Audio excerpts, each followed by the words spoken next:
functions of public relations.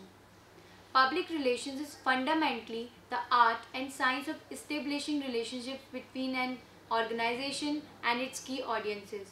It plays a key role in helping business industries create strong relationships with customers.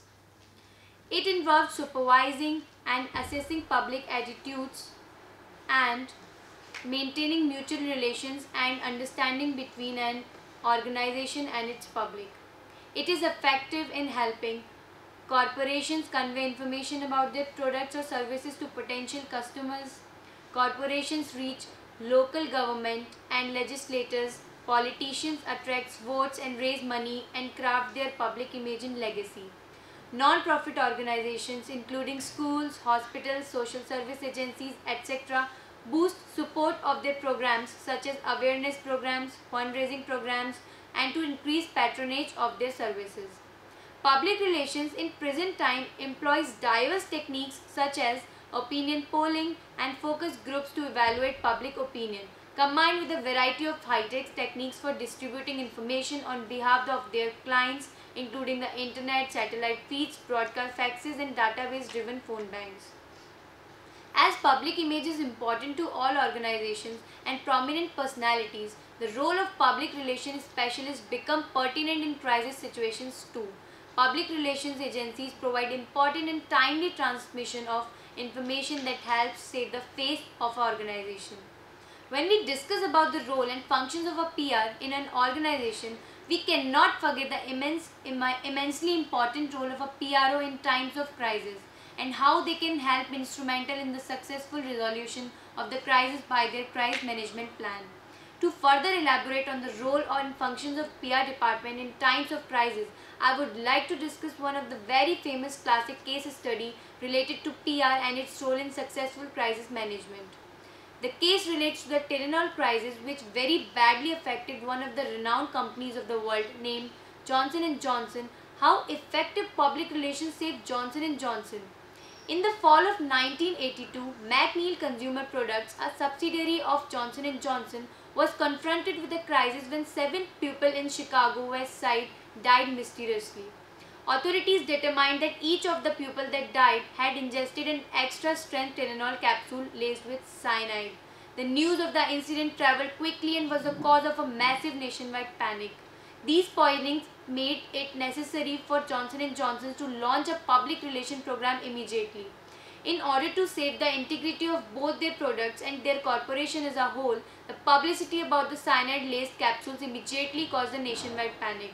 A hospital in Chicago received 700 telephone calls about Tylenol in one day. People in cities across the country were admitted to hospitals on suspicion of poisoning by cyanide. Officials at McNeil Consumer Products made clear that the tampering had not taken place at either of its plants, even though cyanide was available on the premises. A spokesperson from Johnson & Johnson told the media of the company's strict quality control and said that the poisonings could not have been performed in the plants because the cyanide-laced Tylenol had been discovered in shipments from both of the company's plants and had only been found in the Chicago area. Authorities concluded that any tampering must have occurred once the Tylenol had reached Illinois. The public relations decisions made as a result of the Tylenol crisis arrived in 2 phases. The first phase was the actual handling of the crisis. The comeback of both Johnson & Johnson and Tylenol was the second phase in the public relations plan. The planning for phase 2 began almost as soon as phase 1 was being implemented. Phase 1 of Johnson & Johnson public relations campaign was executed immediately following the discovery that the deaths in Chicago were caused by extra-strength Tylenol capsule. As the plan was constructed, Johnson & Johnson's top management put customer safety first.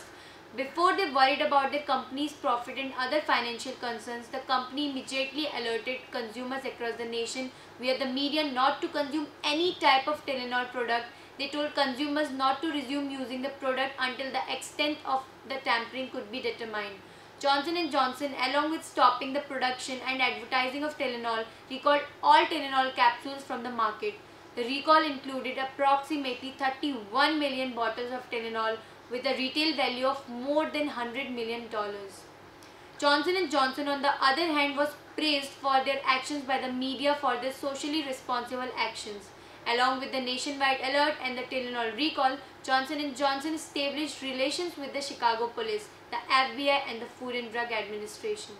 This way, the company could have a part in searching for the person who laced the Tylenol capsules, and they could help prevent further tamperings.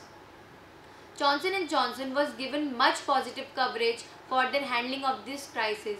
An article by Jerry Knight published in the Washington Post on October 11, 1982 said Johnson & Johnson has effectively demonstrated how a major business ought to handle a disaster.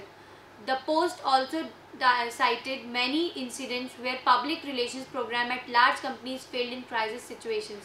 They applauded Johnson & Johnson for being honest with the public.